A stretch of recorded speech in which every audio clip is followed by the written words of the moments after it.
Well, hello everyone, this is Fadi and I want to welcome you to a brand new video series that probably myself and Dr. J will be doing it for a long time.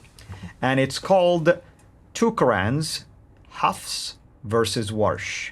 And if you don't know anything about what we're talking about, this is the right show for you to get additional deep dive education on the different readings of the Quran. And if you're a Muslim watching this, slow down, listen to what we're going to say, watch the videos that we will start publishing, and we ask you to be the judge and tell us, do they sound to you as one Quran or two different Qurans? With that in mind, Dr. Shay, thank you so much for being here with us. Why did we call it two Qurans? And let's help our audience understand, what do we mean by Hafs and Warsh? Well, I want you to notice, what color shirt do I have on? Well, you have the one about the Quran. This is the brown shirt. Whenever I'm wearing a brown shirt, you know I'm going to be talking about the Quran. Right. The color code always is very important. Yeah. And I want to talk about these two books right here. These are the two books that are the most popular Qur'ans. Completely different, well, not completely, but different Qur'ans that are used in the world today. This one, this green one, is the Hafs. The black one here. The Warsh, I'm sorry, this one. Sorry, did I say it? The black one. The black one over here is the Warsh. Right. The green one on this side is the Hafs. So green is correct. See, I'm looking at backwards on that screen, so that's why I did it. So this is about 95 to 97% of the world's population now follow this reading. What do I mean follow? Means they memorize the Quran with this reading. So you want to memorize the Quran with this reading, you better not use this one. Why? Because 3% of the Quran memorizes this reading. Now you say, oh, Muslims will say, well, they're the exact same reading. No, they're not. There are 5,000 different words between these two books. 5,000 different words. If you have different words, that means you have different sentences. If you have different sentences, that means you have different meanings. If you have different meanings, that will impinge on doctrine, that will also impinge on belief, and that will also impinge on practice. Now, Muslims have always said there's no difference between any belief, there's no difference between any practice, there's no difference between any doctrine. You hear them say it all the time, and they're saying, prove it. If you say that they are different, then show it. So that's exactly what we're going to do. We're going to now start and unpack these. We're going to do a few at a time. Each video, we're going to take one verse. How many verses do we have to go to? We have 93,000 verses we're going to be looking at. We're going to be doing this till we're old, in our 90s and decrepit. However, we want to look at these 5,000 just between these two, because these are just two of 30 official Qur'ans, which have 93,000 differences between them. We don't have time to do that. But if the Muslims say that there's no difference in doctrine, no difference in practice, no difference in belief, then I want them to just talk about these two.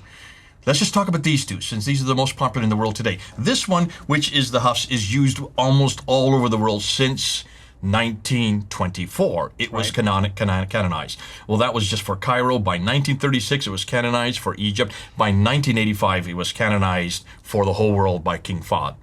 So this has become the canonical text. However, in North Africa, if you're in North Africa, you got to use this one because there's 5,000 differences. You want to memorize it in the area, the way that you have memorized since you were a little child. So this one is used all over North Africa, about 3% of the world's population, so therefore use this reading. And that's why we've chosen these two, because they are the two most popular in the world today. And by looking, we're going to probably look at 43 of them. We could look at all 5,000, but let's just look at 43 of them. And we're going to start unpacking them a little at a time, because we only have so much time in the studio together. Exactly. We can't do them all today. We will be doing them at other times. As long as I have a brown shirt, we'll be unpacking these. Yeah. Thank you for that introduction. And this is why I was telling you people, it's going to take us a long time. Whether 5,000, 1,000, or all 93,000, it's still going to take a long time. Now, here is why we call it two Qurans. Because if I want to follow the Islamic, basically, narrative, this Quran, that right here, the 1924 Hafs Quran, the most popular standardized Quran, is supposedly the preserved Quran that existed in heaven in a preserved tablets. But wait, we have another one called Warsh. Oh, a Muslim will say, no. They're both are one and the same. One and the same? Well, I speak Arabic, and I have to tell you, they sound different sometimes. And not only that, but there is some theological damage that comes out of these variants, these differences. We will unpack them one verse at a time and let you be the judge. If they sound the same, they read the same, or they mean the same. And you can decide for yourself if we're talking about one Quran preserved up in heaven or different Qurans, not to mention, of course, which one of them was revealed in the first place to the Prophet of Islam. And if they were all revealed, that's a whole different story, because we have different traditions about the surprise that the companions felt when they discovered that there were different ways to read the Quran. But this is not for this topic, and this is not for this video series. Now, remember, where do we find out how the Quran was written? We go to Al-Bukhari. Sahih Bukhari, Volume 6, Book 61, Hadith number 509 and Hadith number 510. And when you look at those two traditions, that tells us everything we need to know. And that's what Muslims have to support, because where can you go besides the Quran? The Quran cannot, you have to go to, in order to find out, you have to go to Sahih Bukhari. He is the best in there. Right. And what does he tell us? Well, he tells us that the Quran was written in its final form by Uthman. Well, actually, it was Zayd ibn Thabit there in 652. And that he took all the other ones that disagreed, which means all the ones from Iraq and all the ones from Syria, the ones from Kufa, from Basra, and from Damascus, and he had them burnt. He destroyed them because they disagreed. Since they disagreed, they were corrupted, right? So therefore, I would suggest that one of these two must be that Quran that is from 652, that is from the time of Uthman, that is from Mecca, Medina, that is the Qurayshi Quran, because that's the dialect, right? The Qurayshi dialect. Do you know where this was written? This is the one that is the Hafs. Do you know the city it was written in? It was written by Hafs in 796 in Kufa. Yeah. Is Kufa in Iraq or is Kufa in Arabia? I always ask this question, how come it wasn't the reading of Ibn Kathir from Mecca? Exactly. Yeah. Or Nafi from Mecca. Why didn't they use one of the three major 10 ones that actually, when you look at all of them, you can see that this one was written hundreds of miles away and hundreds of years later, 144 years to be exact.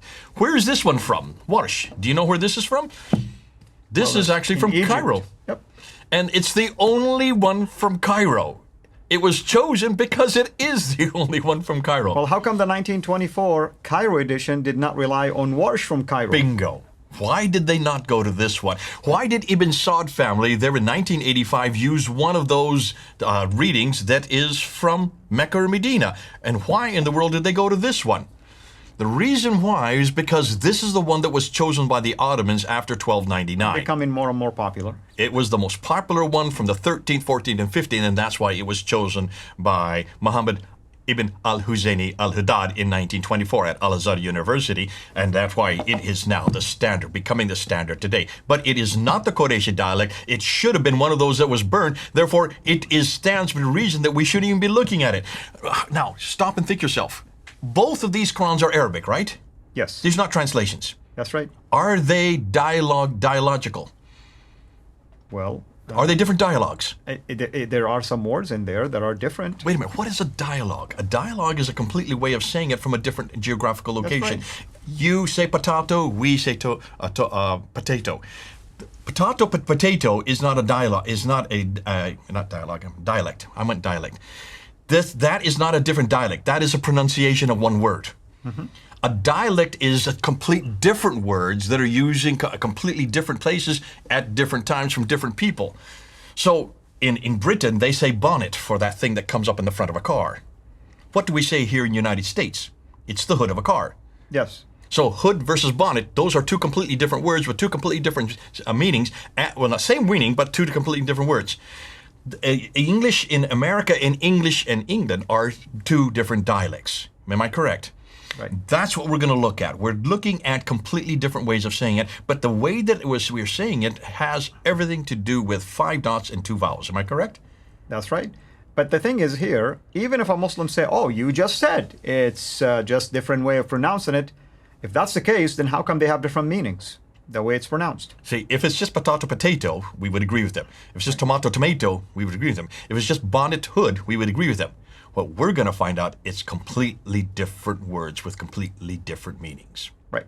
And for that, start watching these videos because we will do our best to keep it one verse at a time for ease of research and to help everyone find the right verse that they are trying to share with a Muslim, discuss with a Muslim, and even for a Muslim friend to come and find those variants one verse at a time.